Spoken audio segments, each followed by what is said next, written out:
Kwata ekkubo lya Mukama ng'omulinda, n'ekkubo lya Mukama si ddala, kwe kwewala ekibi.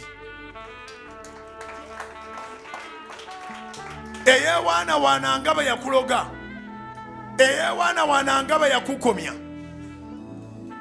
era nga matu byakwogerako nti yabikutuusaako biringa ebiriwo, agenda kubula n'ebintu bye.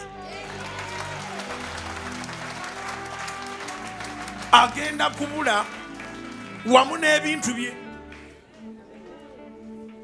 Banoonye yali akwogerako nga talabika, naye banoonye ne bye yali akwogerako nga nabyo tebirabika.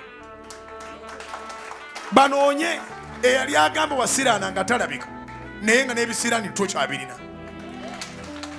Banoonye yali agamba wayavuwalira ddala wakoma nga talabika, naye nga n'obwavu nabwo tebulabika gy'oli.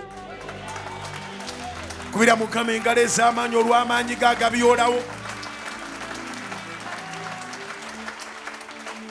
Kale ezo nzikuwadde wakati mu kusaba kuno n'okusiiba, okitegere nti embeera si ya lubeerera bwe weekwata Katonda. The whole meaning of this is that your situation is not permanent. Simply have faith in God. Put all your trust in God. Let mockers say whatever they want to say. Time will come. There will be nowhere and no more.